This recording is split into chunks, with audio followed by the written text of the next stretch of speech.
Let me know if I'm back too far. Hello, hello, hello, ladies and gentlemen. Welcome, welcome, welcome to Talk Time with Terry and our guest, Mayor Ed Gainey. Thank you, ladies and gentlemen. Before we get started, I do want to say any questions, please put in the chat, and our team will make sure that I get the questions. If we don't have time to answer all the questions, we will make sure that Mayor Gainey gets your questions. So please put your questions in the. So hello, Mayor Gainey. How are you this evening? I'm good, Terry. I'm good. How you doing? I'm good. I'm good, and thank you so Good much to for see you back. you- See you back from doing all that traveling. I see you've been traveling the world, but going everywhere. Huh? Loving life. I see you out there. Huh? I see you. yes, Huh? yes, I love it too. I do. I do. We ready to go to Bali. Yeah, we gotta get ready. Yeah, How many trips? we How got many ready to trips go. y'all taking? Huh? How many trips y'all done So we took? used to. Oh, sheesh. So before Mhm. I can a lot, a lot. But before now, I'm back in the office, so it's going to shrink down. But we was going like at least 4 or 5 times a year, if not more. I know. I know. I see the pictures. I see the pictures. So these are going to, ladies and gentlemen, we have Mayor Ed Gainey as our guest. Because as Talk Time with Terry, we're a community educational civic series. We are nonpartisan, but what we do is educate our community on the who, the what, the where, and the why.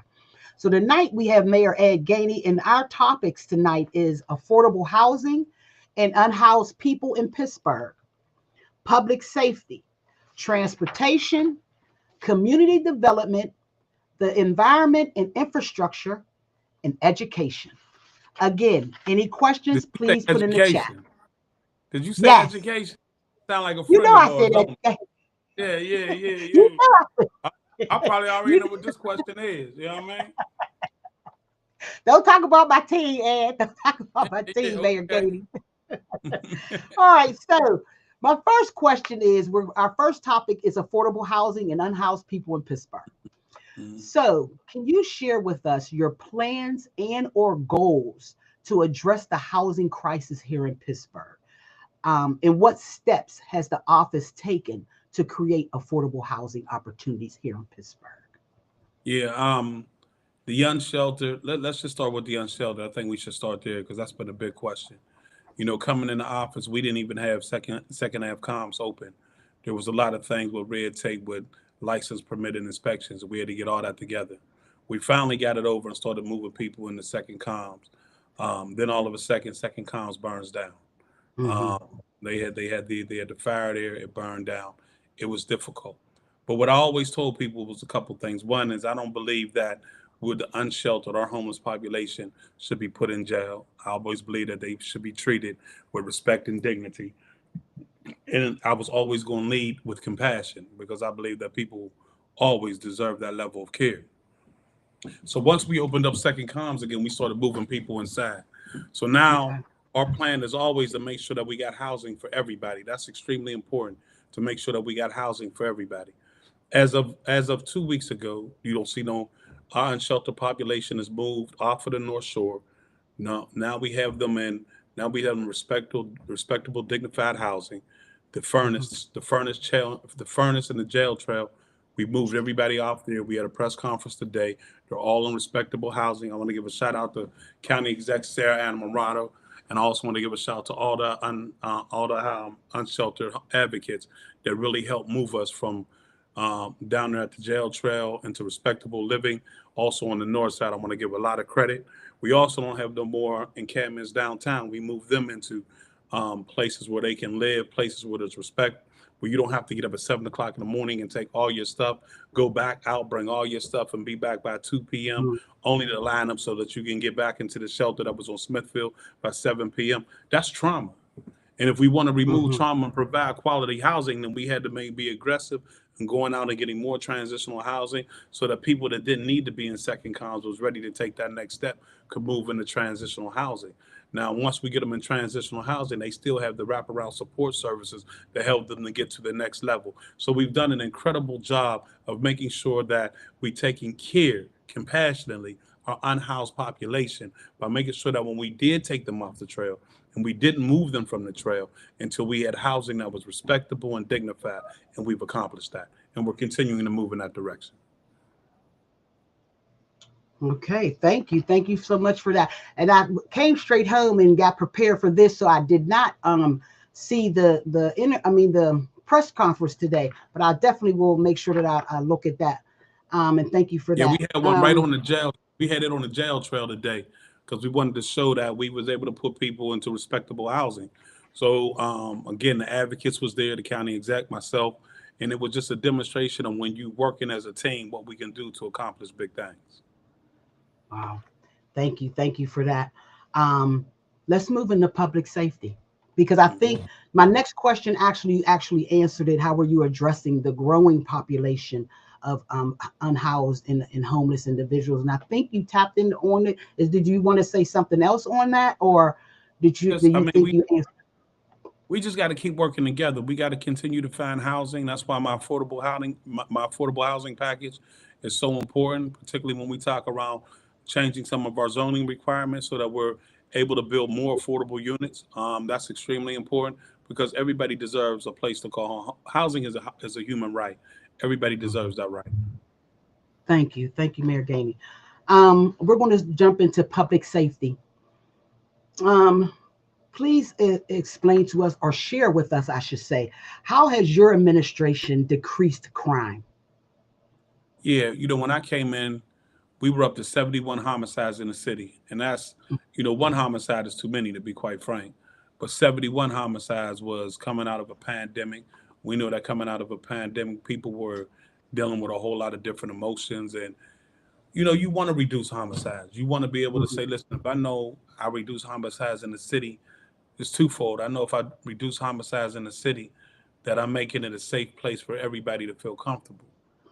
And more importantly, if I reduce homicides in black neighborhoods, I'm saving the lives of our young people. And those were Yeah, two that was extremely important. And so this year we're down to 42 homicides. And like I said, we went from 71 in 2 years down to 42. And you heard me say earlier, one homicide is too much. yeah, But to me, that's yeah. incredible because if you're between the ages of 13 and 17, we had no homicides between that age group in 2024. Do you know how many lives was being saved? And when we talk about the African American community, to be able to say from 13 to 17, we had no homicides in the Yeah. African American neighborhoods is a powerful testimony to not only our police department who's done an incredible job, but also to our reach team, our Hmm. roots team, and Hmm. everybody else that we invested in from our Stop the Violence Fund. They've done a phenomenal job. And reach, like if things are going bad, you hear about reach. Oh, they spending this money on reach, but at the end of the day, we still got this violence down here. We still got this. But when I said that 13 to 17, we have no homicides in this city, can we give the reach team an applause? Hmm. Can we say Hmm. that they doing effective and good work? Yeah. Can we say that they saving lives? Can we say that they putting kids in places where they're getting the resources that they need to be able to just not to be able to keep them out of violent situations? We Hmm. expanded our rec hours at Ammons and Phillips to make sure that the kids got somewhere to go. We got our nighttime basketball over on the south side so the kids can go over to have nighttime basketball. So when you think about all the activities that we have invested in, from our reach team to our rec centers to ensure that we're making space available for people to be, I'm thankful for them. Hmm. I'm Hmm. thankful for them. I'm thankful for the for our community oriented police, which was getting out the cars, beating with people, Hmm. talking to people. I'm thankful for that. It takes a team effort to drive that type of crime down, particularly when you're talking to our young people. Yeah. Thank you for that, Mayor Gady, because I also wanted to, I don't know if our community knows that it was the Gainey administration that, prior when there was a homicide or shooting, um, it was usually, the reach team will go to the Hmm. victim's family, but it was to make sure that they have the resources that they need to move forward. But it was this administration that also stipulated that the reach team goes to the perpetrator's family as That's right. well to see what they need. And so I wanted to make Absolutely. sure that you want to tap in on that. No, I think it's critical. I mean, at the end of the day, we should place a lot of our resources on the victim, right? But really, the family's lost. You have two families that's going to have a loss. And Hmm. so this other family is going to need some resources too, because we want to make sure that whatever resources that family need, particularly if they got younger siblings in the house, that maybe we Hmm. can get to them before they pick up a gun. Maybe we can help that family, put them in touch with the right resources to help them before they pick up a gun. Maybe we can help this family, you know what I'm saying, that may have a problem reaching these kids, put them with the right counseling before that child picks up a gun. The more that we can be, the more that we are the more that we're being on the prevention side, the more people we gonna save. So it's not it's both, right? It's not one or the other. It's how do we serve both? So you serve the victim by making sure one, there's compassion and care there, and that we're giving them the resources that they're gonna need, because that's a difficult loss. It's Hmm. a difficult loss. But also that perpetrator, because at the end of the day, that family's gonna need some resources, and we don't know exactly, at the end of the day, if they have siblings, we need to be able to reach them. Yeah, yeah. So thank you for that, Mayor Gainey. Just making sure that the community, that the city knew that that was a part of the Gainey administration as well. Um, so, what's the vision for the Pittsburgh Borough of Police going forward? The vision so there's a couple things. The vision of the Pittsburgh Bureau of Police going forward is one. I want to continue to do the community oriented policing. We've Hmm. seen where it's starting to work. We're building great relationships with a lot of the leaders in these neighborhoods, which was critical to me. You look at a place like Homewood, 2 homicides in 1 year. That's Hmm. incredible. That's not just the police work, but it's also community work. But we want to continue to keep that level of engagement going on. We also know that we got to move up our numbers because we got a lot of police officers who are retiring. So we're losing between 75 and 100 police officers a year because of retirement. So that's a lot of officers to lose. So the difficulty is, and this is a national problem, being a police officer right now ain't the sexiest thing in America.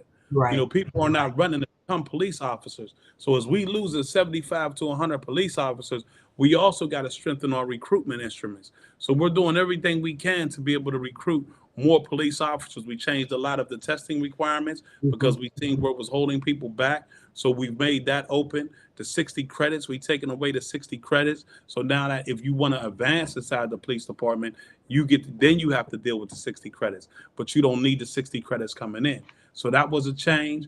We've also moved out to where we're hiring more civilians to do more administrative work so we get more police onto our streets because answer the phones, taking down reports and all that, civilians can do that. So we're moving in that direction as well. And then the last thing that we're doing that I think is major is that we're also at the end of the day demonstrating that I myself go and talk to the police. So this was my second time going to every zone and headquarters and saying, listen, let's sit down and talk. Let's talk about what's going on. I Hmm. need to know what's in your mind. You need to know what's in my mind. And here's my Hmm. promise to you: as long as we're doing good work out there, now I'm going to do what I have to do. Everybody knows that.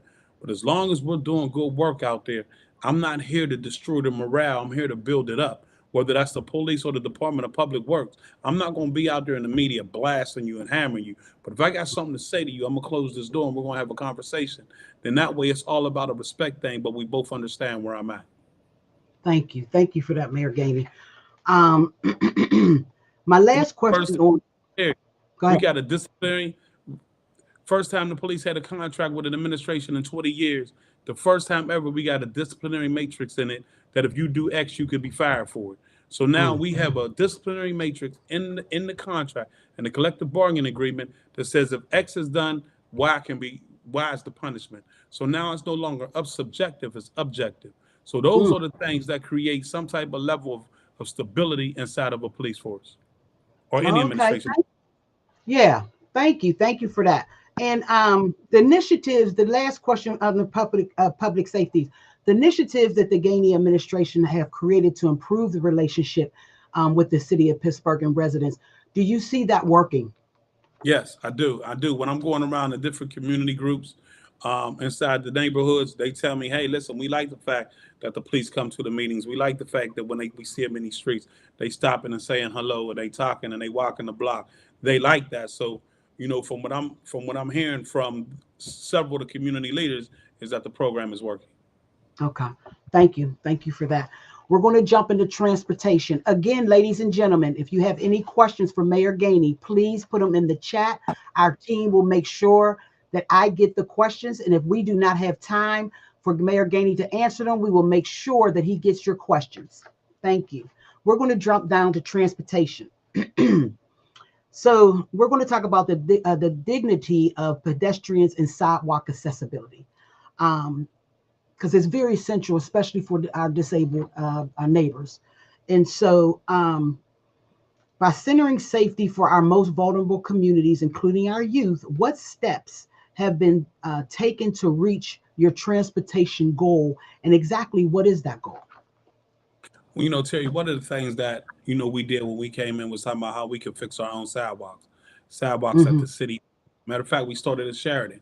We did a mm-hmm, project in Sheridan going up towards the school where all sidewalks that was in that area, in that radius around the school, all sidewalks that was owned by the city, we redid, we completed them, we fixed them, we rehabbed those sidewalks because we thought it was important. We also had a program where if homeowners, because we understand cost is important, wanted to also get their sidewalks done in the radius that we were running the pilot program, that they had ability to be able to be on a scale of what they would be able to pay to ensure that that if they met the income requirements, that we could also get their sidewalks done as well. That wasn't a program coming straight out the door. Now we don't own a lot of sidewalks, but the ones that we did in that radius that we did it in first, we took care of. That was extremely important because at the end of the day, we need to take care of the sidewalks that the city owns. We need to have responsible leadership in that, and we wanted to be first out of the door to ensure that we were taking care of our own sidewalks. We completed that. Not all sidewalks that's owned by us in the city. We did it on a pilot program to see the effectiveness of it. The second thing you heard me talk about was the scale, depending on where you're at in the income guidelines.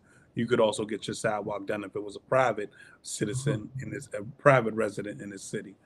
Third one is in my zoning package where we talk about transit oriented development, how we build housing, affordable housing right near public transit. So at the end of the day, instead of driving and being more reliant on cars, we could be less reliant on cars and we can have an opportunity to take transportation, meaning PRT. We could bike to work, we could skate to work, whatever we want to do, but we making it more mobile. So part of my zoning package and why we believe in the zoning package so much is that at the end of the day, the one that doesn't get talked about because it's not inclusionary zoning is transit oriented development, which gives us the ability to build affordable housing around transit stations. Oh, okay, thank you. Thank you so much for that. Um, my next question is: will you commit to, or do you have a Pittsburgh transit plan, like similar like Philadelphia? What I mean, like Philadelphia has a plan that considers the city's role in supporting transit and transit riders, and create the implementation schedule around bus lanes, shelters, and equitable developments. Do you have a plan such as? Yeah, so that would be a little bit more of a partnership I would have to have Mhm. because the city doesn't control PRT. It's controlled by the county, so it's a county function. So one, I wouldn't want to speak to that on that level without having a conversation with Sarah. I mean, County Exec Anna Morado. I think that would be very important for me to have that conversation about what their vision is and how I can help with that. But what I do is that when I'm at the state talking to Governor Shapiro or Lieutenant Governor Austin Davis, I'm always talking about the need for more funding to go to mass transit in this area because though it doesn't really, I don't have any say on what they do. At the end of the day, I understand the importance of mass transit. I was a state rep and I always fought for mass transit dollars to go to the port authorities because we need that money in Allegheny County. So I'm always advocating for mass transit funds. But in regards of planning for that, I wouldn't do that without talking to County Exec Sarah Anna Morado. Thank you, Mayor Gainey. Um, we are going to jump into community development. Okay, we saw the comprehensive plan that was launched last week. Hey, Um, beautiful. yes, yes. So share with us what is your vision in or expectations for this plan and the process to get it developed or Yeah, in implementation. one, we've never had a community-wide comprehensive plan. We Mm-hmm. should have been had. It only makes sense. Our neighborhoods are more connected than disconnected. We got 90 neighborhoods that we got to make one hood, and that's what we Mm-hmm. got to do. So at the end of the day, it's about how do you create a comprehensive plan that is community driven, that is resident driven, where we're going around talking to the residents in all 90 neighborhoods to talk about what they want to see in their community. And then you got to remember, a lot of our neighborhoods are not that, like, for instance, if I'm in the Hilltop community, I got Allentown, I got Bell Silver, I got Knoxville. Um, those neighborhoods is what, 4.2 square miles, 3.8 square miles. Really, they're more connected than they are disconnected. Mm-hmm. And so let's talk to those neighbors about what they want to see in their overall community. Because at the end of the day, it's one community. The more we have a comprehensive plan that speaks to what we want and what we want to be by 2050, then we have an economic development plan that talks about housing, that talks about commercial, that talks about the environment, that talks about neighborhoods, small neighborhood businesses, that we all need in our neighborhoods. So the comprehensive plan will drive development because it'll be not just for a neighborhood, but for the entire city. Okay, thank you for that, Mayor Gainey. Um, okay. So my next question: as the administration is investing the 600 million into the revitalization of downtown, what is the plan to ensure that there is investment in growth in communities Absolutely. in the nine communities? But one, Terry, it was real big because when I came in, downtown was on fire. There was Hmm. no question about it. And we had to do a lot to, change the perception and the narrative of downtown. And being a state representative from that spent time in Harrisburg, the one thing I did know, Terry, was that if we put a plan together that talked about shovel ready projects, and we can demonstrate the ability to work with the county and work with our business community, it would be the first time that we would take a plan together to the state for funding. And that's exactly what we put together.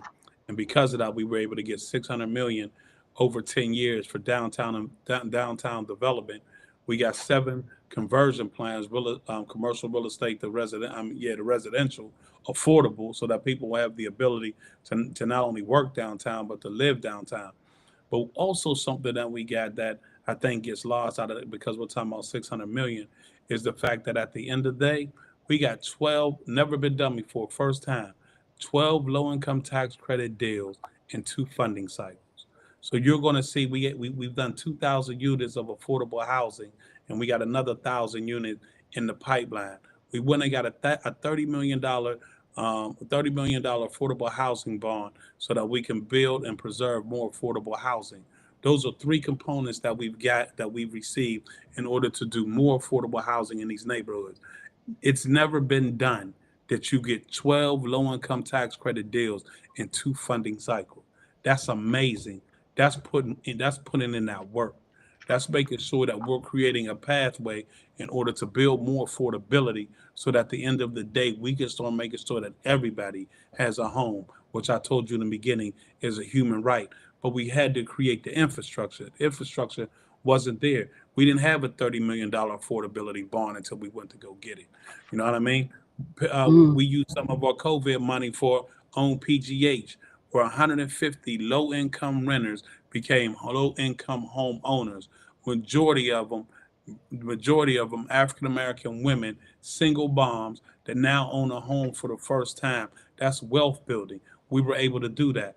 When I came in, we had only moved one property out of the land bank, and no other property has moved. Since then, we're over 200 properties that we moved out of the land bank, ready for construction, either in construction or preparing for construction. We did all those things I just mentioned in 3 years. Hmm. Hmm. So let me ask you. So let me ask you now, and that's thank you for that, Mayor Gainey. That is a lot of work. Um, but I wanna tap in. I want to go back to the growth in the underserved in Now I'm not going to say all 90 communities because it's not all 90 communities. It literally Right. depends on zip codes in Pittsburgh, right? All right. Needs So, assessment. I needs assessment. okay, okay, thank you. You could go. You could take the data from that. Okay, thank you very much. Thank you. And last thing on community development, where is the administration with getting the regions, the nonprofits, the largest nonprofits, to pay their fair share? All right. Let me Where go is back the one. Let me go back one, and then I will go to that question right there. okay? But even if we talk about investments in neighborhoods, you got a brand new football field being built in Homewood, $14 million, and it's being done by an African American prime on a major contract. In Bell Silver, you got um, a new public Department of Public Works building being built, um, another African American prime. You got the school being built, converted, another African American prime. Why is that important? Because for the first time in history of this city, you got three black primes on three major real estate development. I mean, three major. I'm sorry, three black primes on three major construction projects in this city. It's never happened. 54% of our subs are African American. We had we got one sub for the first time that's LGBTQA that has also got work. So as you can see, we've diversified a lot of the contracts so that we're making it more welcoming and that people believe they can thrive here. It's amazing that for the first time you got three black prime contractors on major construction jobs. That's Yeah, amazing all by itself. Now the yeah. nonprofits. Let me move into the nonprofit world. We have been talking to. Okay, go ahead. Because I amazing work in home with the new field, Bell Silver, and the school. Mm. You know I'm gonna come back to Sheridan, but we go. You know I'm That's gonna your come. spot. That's your spot. You know, you know, you know I have to come back to Sheridan. We just broke. Okay, okay, all right. All right, we gonna come back to it though. We can do it. We gonna come back. We gonna come back. We got some. Let's talk about the largest nonprofits in paying their fair share, Mhm. like the UPMCs and the CMUs and the AHNs. So Highmark came out and said, "Hey, listen, we're ready to sit at the table and do a pilot program, but we want UPMC." And that's been the issue is UPMC, without their tax exempt status and without their and with their payroll tax, they would owe the city 32 million a year. When I first came in, we reached out to all of them, and they tried to say that we wanted to tie it to the union, but we told them it was two separate issues. I believe that they should have a right to be able to unionize. I do believe that, but these were two separate issues. One was the unionization, the other was the other one's a pilot program. We got into the conversation with the pilot program. I thought that we had a deal in the men. I thought we had a deal for 12.5 for 10 years. What occurred was in the morning, it was supposed to be 12.5 for 10 years, and that we would have a 5-member board. I would have 4 members. Leslie of UPMC would have one. That night, the deal had changed. It had said that the 12.5, UPMC said that they wanted the 12.5 to be for me and Sarah. I mean, me and the county exec. So if 12.5 is going to be for me and the county exec, that means I get 7.5 and she would get 5. So we Mm-hmm. back to square one again. You understand what I'm saying? Like, I Okay. thought we had a deal for 12.5 for 10 years. When I left that morning, that's what the deal was, which would have got everybody else ready to chime in and do the deal and do business. By 5 o'clock, they changed it and said it had to be 12.5 for the city and county. Well, two things was wrong with that. One, that's not what we agreed to in the morning. Mhm. And two is I can't negotiate for Sarah. Right. I can't negotiate for the county exec. I can only negotiate for the city. The county exec hadn't been a part of those conversations. So for me to go and say, okay, yeah, oh yeah, okay, we'll accept it, would have been disrespectful to To her. the county. Mm-hmm. Right, because she had Mm-hmm. never been a part of those conversations. They should have had a conversation with Sarah, UPMC, with county exec, saying, hey, listen, let's start negotiating and having a conversation. We have been negotiating for 8, 9 months. So if we've been negotiating for 8, 9 months, Why am I going to automatically just assume that the county will be okay with whatever you wanted to offer them? I Yeah. can't do that. You know what I mean? So were they really serious about wanting to do a deal? I let you know. Yeah. It is what it is. But we continue to talk to them. We continue to talk to them. But you got some people on UPMC's board that you know you know they see things differently. I say that. Okay. Okay. But to go back, you were saying that the conversation is still going on though. Oh yeah, we still want to have a conversation with them. As you could say, what Highmark came out 2-3 weeks ago and made that comment. You know, so Mm-hmm, it's mm-hmm. that conversation. The door is always open when we're talking to them. But it's not whether they can; it's do they have the will. You know, I don't see nothing wrong with 12.5. You want to do 6 years? We can do 6 years. Mm-hmm, Twelve mm-hmm. point five is a good deal. Yeah. Yeah. Thank you for that, Mayor Gainey. Thank you. Mm. Because I really you taught me something right there. Thank you very much. Um, We I haven't got broke our talks. We haven't broke our talks with them at all. We've been very, very upfront about the deal. You know, okay. and it's not, again, I say it again. It's not whether they can do it; it's do they have a will. I mean, at the end of the day, you know, like I told you, PMC, you use our roads, you use our police, you use our fire. You know what I mean? If the bridges ain't right, you ain't right. If the streets Mm-hmm. ain't right, you ain't right. If something happens at your facility, you're calling Pittsburgh Bureau of Police. Mm-hmm. I mean, at the end of the day, we don't get paid for that. Yeah. We don't make a Yeah. dime off that, but we should. Everybody should. If healthcare is the major care, then show that we care about the health and prosperity of the city. Mm-hmm. Thank you. Thank you for that, Mayor Gainey. All right, we're going to jump into the environment and infrastructure. Two questions. So the couple people have been um, complaining about their water being brown, and Mm. so how can you ensure people that have affordable clean water? What is the administration's plan um, for just clean water, healthy, Well, clean you know, water? we were doing a lot around line replacements. Still are, you know, making sure that we're changing the line so that people's water is clean, and not rusted, not brown, as you're discussing. That's extremely Hmm. important. Second thing we're doing is talking about how we protect water. You know, it's very important that we don't privatize water, that water remains public. And so that's part of the referendum that we've been talking about having on the ballot so that people can make a definite decision that we want to make sure that the water remains public. But we will continue to do the line replacements because they're important. We don't want nobody to have no dirty water. We want people to Yeah. have clean, drinkable, usable water. And that's a human right as well. Everybody should have clean water.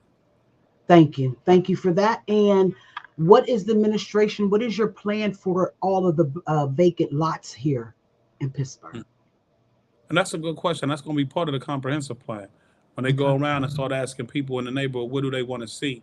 We have a lot of vacant lands, and I don't think all of it has to be housing. I think some of it can be green space. Mm, We have to be able to balance that out to ensure that we're building the appropriate amount of housing with the appropriate amount of green space. Because you have to have a place where people can relax and let their mind be free. I believe that. So we want to have green spaces around where we're doing housing projects. I think that's extremely important. But again, that's why I think this comp plan is vitally important because now we're beginning to have conversations to talk about what people want to see in their neighborhood and also citywide. thank you. Thank you, Mayor Gainey. We are winding down, ladies and gentlemen.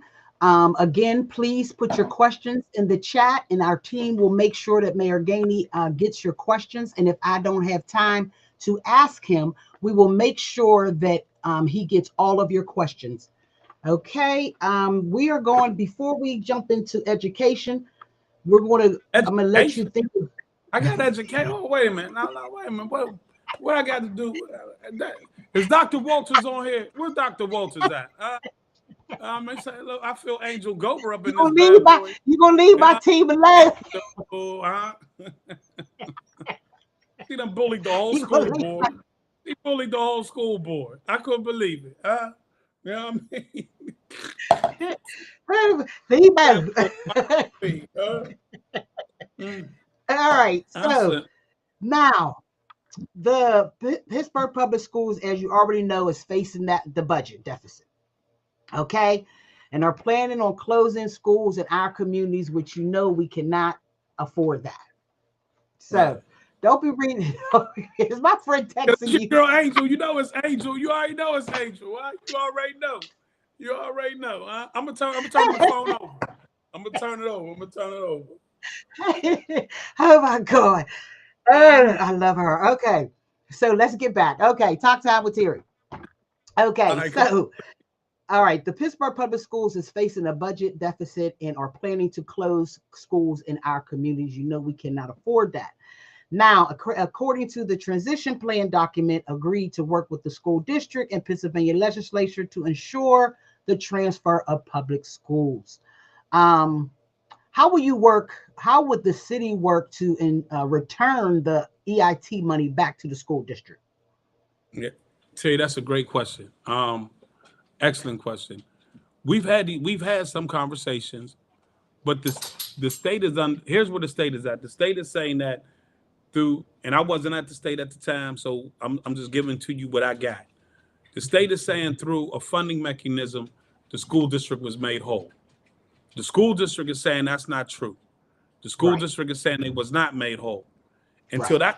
until we can eliminate that disparity. Now the state will say they can prove it. You know what I mean? The school Hmm. district will say, well, that's not how it really went. It's a mixed bag depending on where you at. Should we still have conversations? Absolutely. Have I been able to have the level of conversations that I want? I have not. Too much going on. I had to deal with too many emergencies coming in. You know what I mean? Not to say that's not important because there's nothing more important than our baby's education. Let me be clear with that.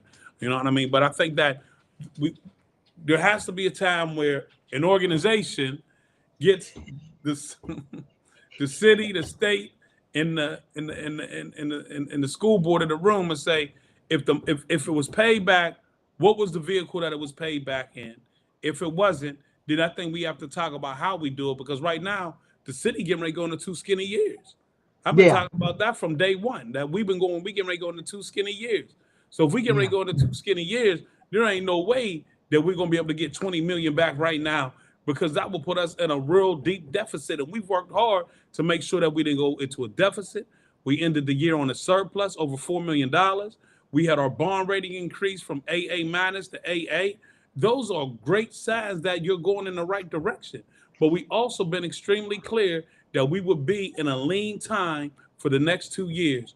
And so I also have to make sure that I'm very cautious of the fact that I know that right now it will be difficult to do it because of the 2 lean years because the COVID money is leaving. So since we yeah, don't have the COVID money no more, this is what we're left with. Like major metropolitan cities that's out there. But yeah. while those 2 years are happening, that doesn't mean that a conversation can't take place because I wasn't at the state at the time. I wasn't at the school board. I'm the mayor now, and what I'm saying is that there has to be some type. You can't have two entities saying that. One entity saying we paid y'all, the other one saying we did. Yeah. You gotta get in a room and have that conversation. Would But I you? think Would some of you? that has to go Is ahead. that something you would take the lead on? I would be part of it. Absolutely. I would be part of it.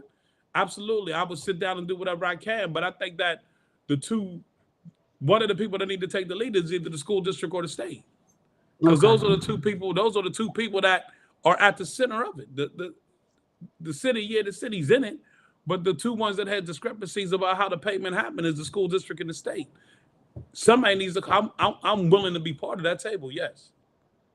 Thank you. Thank you, Mayor Gainey. I have one question. My last question before I ask, is there anything that you would like to say before we end the night? I would like Uh, to ask you before we circle back to Sheridan. I think the conversation I'm gonna have about Sheridan going to be face to face, ladies and gentlemen. Then I'll we report back did a out. little bit out I'll there, report Saturday. back. Now we did a little bit out there Saturday. You know what I mean? We got I'll love for report Saturday. back out. I mean, But before we get to the audience questions, I do want to ask, what can we talk about Juneteenth? And sure. We'll talk about. yes, like because can you talk about what happened um, for the, I don't want to say misunderstanding or disagreement or yeah. So can you explain, because I haven't heard you say Right. And the reason being, I'm not what's going, going on. listen, as the mayor, I'm not going on social media to dispute anything.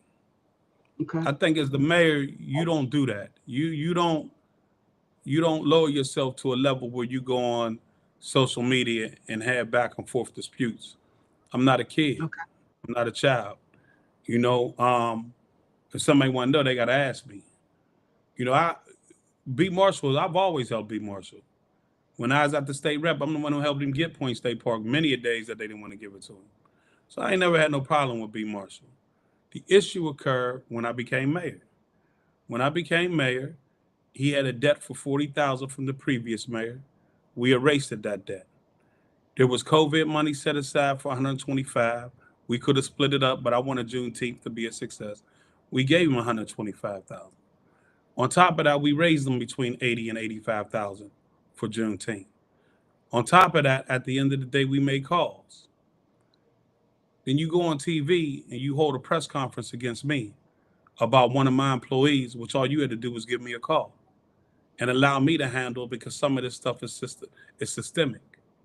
Now, if I've done all this for you and you're going to call a fundraiser and you think that that's just going to be the way it's going to be, it's not. It's not going to be at all. Not at all, because that's uncalled for. Now I can see if I never helped you. I can Mm-hmm. see if I never done something for you. Then that's different. That's different. But when I've done for you and you think, well, I'll just go on social media and blast him and put a lot of emails out there and that doesn't intimidate me. I'm not intimidated by that. Because if you really wanted to say something or see me, pick up the phone. Come see me. I ain't hard to find. Bottom line. So, And so the question. at the end of the day, he got his money, he got paid, he got everything. We the one that had to take the right to know requests and everything. A stack of them. Because I had a DA that was all over it. So I mean, but we dealt with that. You know what I mean? Whatever he want to say on social media, I just let him talk. But I'm not gonna go on social media. I'm 54 years old. What do I look like going on social media arguing with somebody like I don't know what I did for him? Mhm. That ain't how you resolve stuff. If I'm telling kids don't do it, why would I do it? Like So, that's not what you do. so do the city want to take Juneteenth from the person who's hosting it now, Never, Mr. we never had, there was never a conversation about taking Juneteenth, and he knows it. What I Okay. told him, do your own Juneteenth. We'll do our own Juneteenth. Most cities in America do their own Juneteenth. The only reason why we didn't come in and do our own Juneteenth from the beginning is because he was doing it and we was working. But Okay. when I gotta take the pressure, and you gonna try to call a press conference on some dumb stuff? Nah. Then we'll just control our own destiny. We'll put out an RFP and we'll let the RFP be the one that. And here's what we'll do: we won't even do it the weekend you're doing it, so there ain't no competition. You do it Yeah. your weekend, you keep it. That was just a narrative he wanted to feed to make people feel like he was being bullied on or taken advantage of or something. Man, I don't play those games. I'm a grown man. We don't walk like that. You know what I mean? There was never a time that we talked about taking Juneteenth. That's a false narrative it's never occurred. Okay. Well, thank you, Mayor Gainey, on that. We do have an audience question. So now it's audience questions. This question is: people need good jobs. How are Mhm. you making sure people get jobs post construction?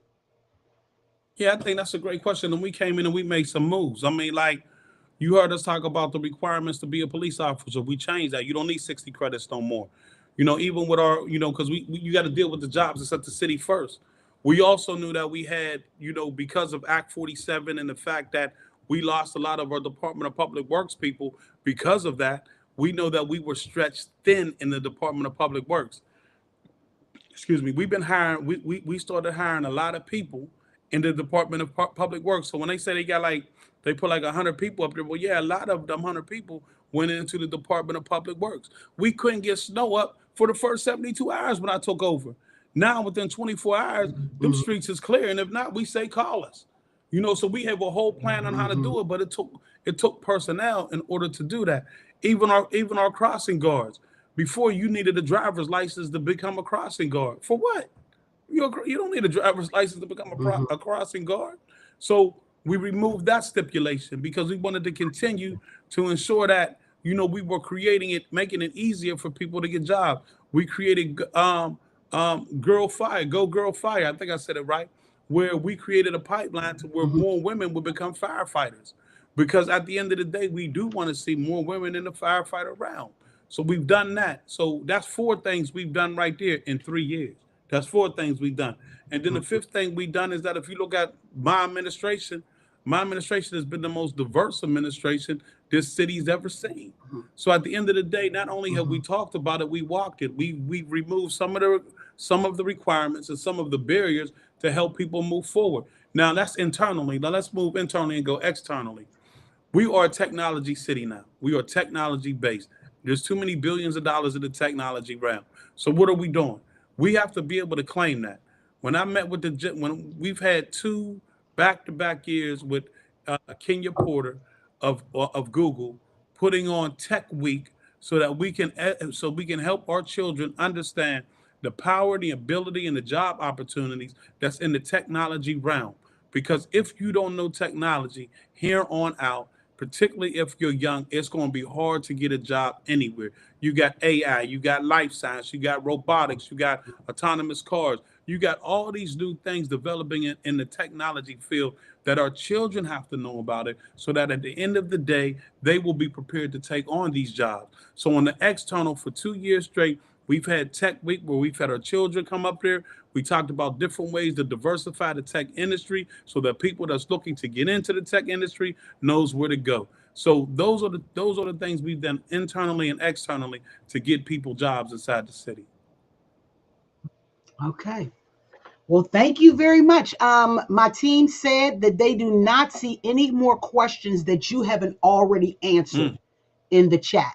So, ladies and gentlemen, if your question is in the chat, and I see that there are questions in the chat, my team is saying that the questions, Mayor Gainey has already answered Well, if those I'll questions. take So, one. If you want me to, I'll take one.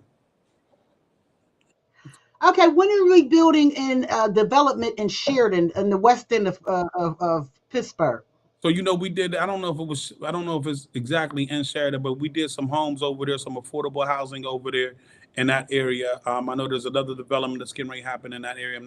I can't remember the name off by heart. But in 3 years, I know we've done one housing project over there. And Okay. when we do more, we will do more. But we're trying to spread it citywide. But again, Okay. that's Okay. all part of the 2,000 units of affordable housing that we put up. We've been real bullish on making sure that everybody has a quality home. Thank you. Thank you for that. I answered all my now is there anything that you want to tell the people that we may not have even talked about? I may not have asked the question, but it's something that you want the people of Pittsburgh to know that we may not have covered. It's anything that you would like to say to the city before we say goodnight. I just want to say thank you. I just want to thank you for giving me an opportunity to come on and talk with Terry. Huh? You know what I mean?